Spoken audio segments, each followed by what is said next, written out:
You happy Friday, folks. I am a very, very happy man. I wake up happy every single day, but today's very special. Very special. My Miami Hurricanes, my beloved Miami Hurricanes, they're going to the national championship for the first time in 23 years. And for those of you who may be confused or haven't captured this background, 5 rings. We're looking for number six on January 19th. And it will be much more special because it will be played at the Hard Rock Stadium. So Miami Hurricanes, please, please, please, please, please, let's win it. Let's win it at home. Let's win it at home. Huge victory, great victory. My prediction almost came close. Almost came Yes, close. Almost came close, but they won. Avery, take it from there. Take it. this is probably the best game that the Miami Hurricanes played aside from them beating Ohio State. If you want to talk about a team that, and we kind of mentioned this before, they're saying that they sneaked in, but here's the thing, when you get in, you take advantage of the opportunity. And the Miami Hurricanes, from their first game versus Texas A&M to Ohio State, and then last night versus Ole Miss, they have taken advantage of the opportunity. And definitely, definitely, definitely. We've kind of mentioned this before when we've talked about these playoff games. We talk about Carson Beck. He needs to not make mistakes. He had a very good game, 23, 37, 2 touchdowns, 1 interception, but he had the touchdown that counted.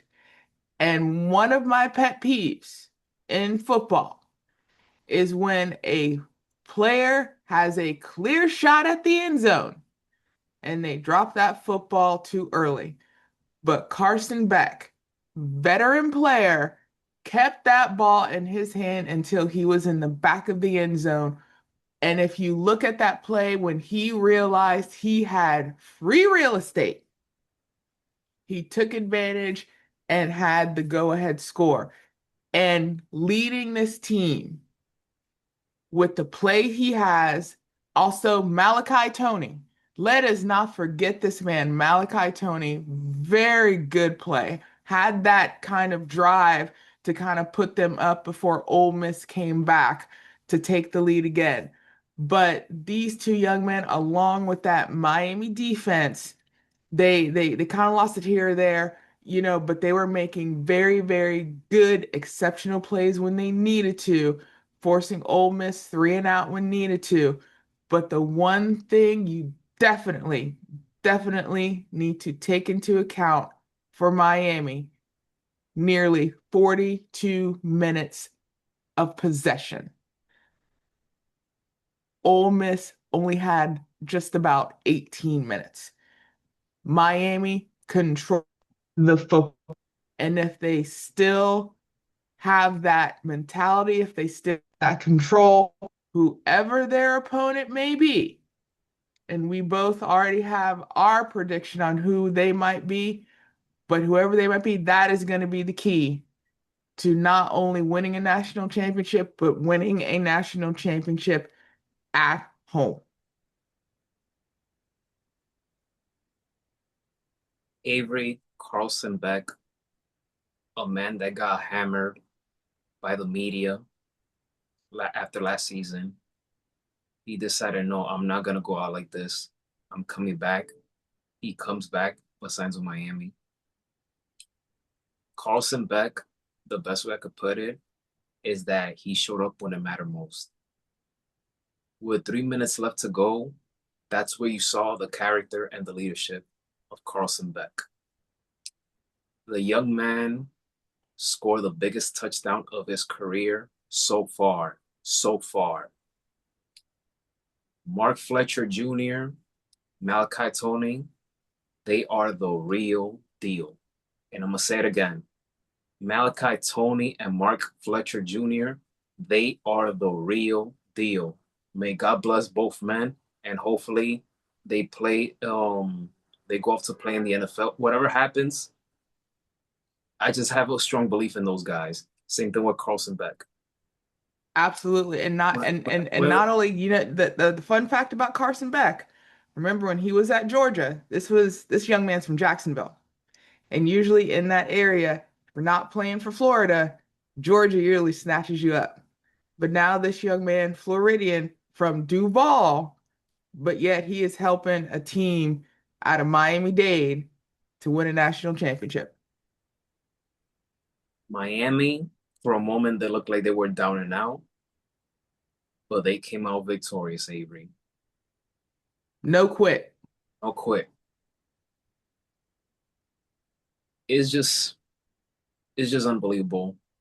If what we saw last year was amazing, this year was 1,000 times more amazing of what these college football playoffs. I mean, in the second season, and this is the show that we're having, it's just amazing. It's just amazing, and I am super happy. It's just that I'm a little bit speechless. Um, I, But I that's what mean, college this football is is all this this about. this is what it is. This is what it is, Avery. I mean, Yes. I'm just wow, wow. When I went into work yesterday, I work with two Miami Hurricanes fans. When I went into work, one of my colleagues had on his Miami Hurricane baseball cap. He had on the jersey. He was repping the fit, given basically to show his support, hopefully give that support to the team, and it worked. It worked because I think that game was over just shy of midnight. So trust me, there are a couple people who will be going into work today, if not from other people who work anywhere that are just going to be ecstatic.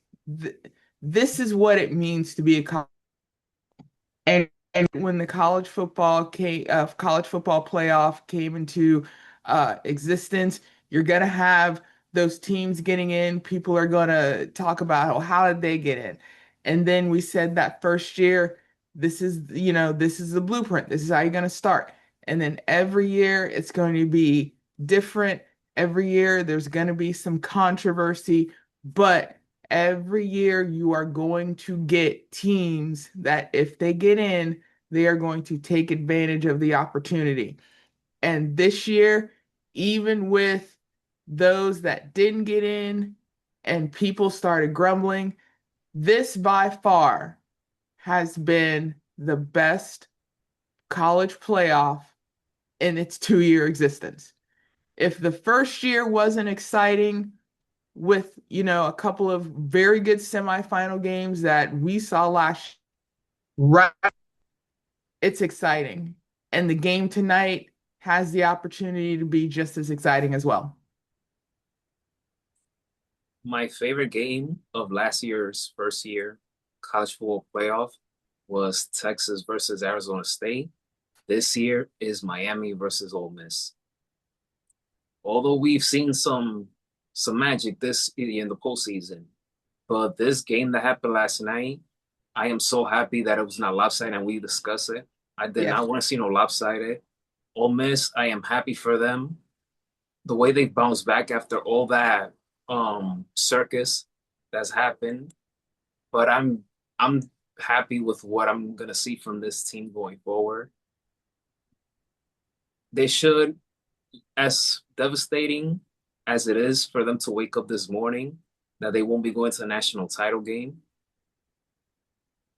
But you gotta raise your head up of the way they bounce back and where they're going after this season. They just can't let this loss um deflate their confidence. So credit to the Rebels. They gave the Hurricanes one hell of a competition.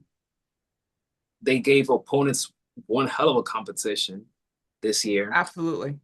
But Ole Miss, like I've said it for the past couple years, be on the lookout for Ole Miss.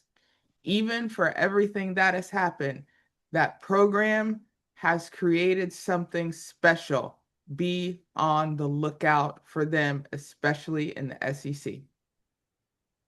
Miami will wait of the winner between Oregon and Indiana. The national title game is on January 19th. I'm not wearing my Hurricanes gear, but I'm saving it best for last. I'll be wearing it that same day. And whether win or lose, I'll be wearing it the next day as well. True fans represent the team through the good and the bad. And that leads to the following tonight's game, Oregon versus Indiana.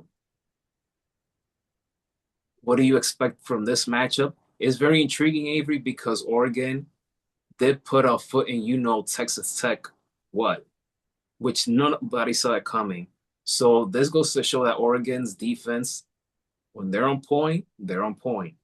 So it's going to be very interesting how that Oregon's defense will face against that Indiana's offensive line.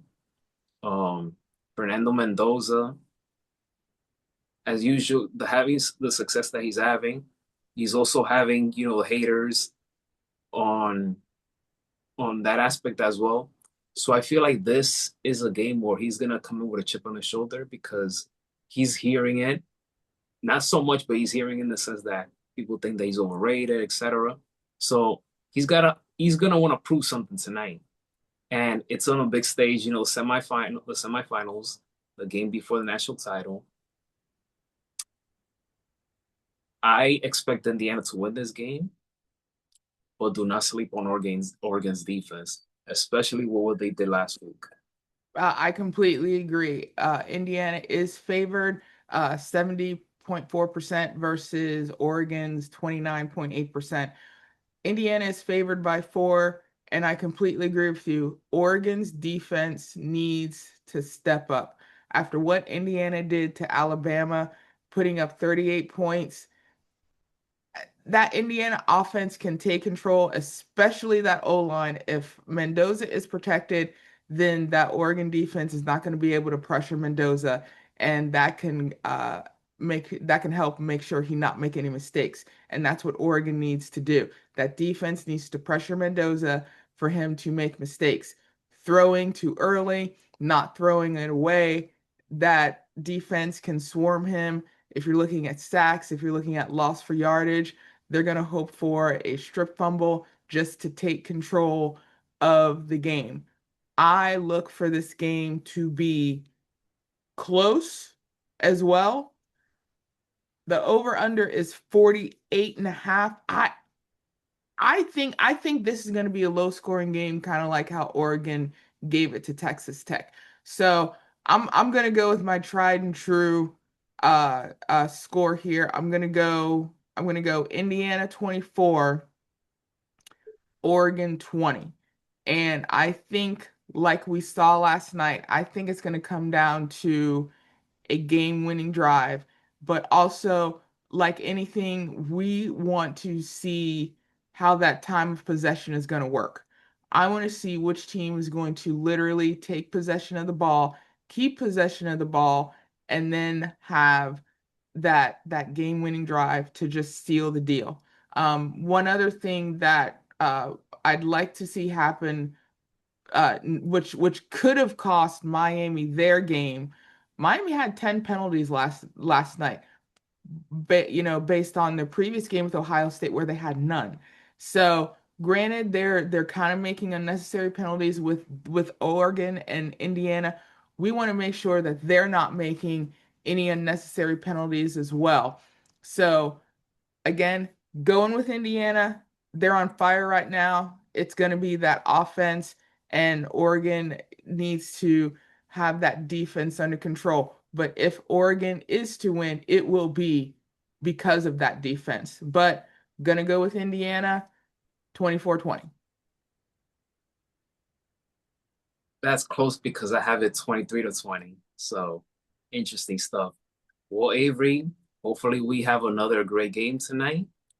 Have a great Friday, everyone, folks. Enjoy tonight's game, Oregon versus Indiana. The winner of that game will meet Miami at Hard Rock Stadium. So I hope it's Indiana because, no disrespect to Oregon, but it's just that matchup. There's something about that matchup in Miami, Indiana, South versus Midwest. I mean, it just and both have coaches, quite personalities. So Yes. I just love the coaching matchup. I And love it's just so many things that it clicks. yeah, and head coaches where people have kind of said, what are they doing? Cristobal has been with Miami, I believe now. I think this is his sixth season with Miami. First national championship game since he got hired. They had very high, they had very high expectations when Cristobal got hired. But right now he is kind of quietly leading this team to a potential sixth national championship. Indiana, same way. Like we said before, if you talk about Indiana in the college, historically they college basketball powerhouse. I mean, there's a whole movie about it. Now, Indiana Hoosiers, they're becoming a name in football. Their head coach is quietly making that turn for this team. So this who we want to be in a national championship is really good considering the head coaching prowess. But I think what we want and what this game is going to be, especially on Friday night, is going to be fantastic. And like we said it before, we're going to say it till we're blue in the face. We're going to say it until, it's a broken record. This is why we love college football. This is what it means to be a college football fan.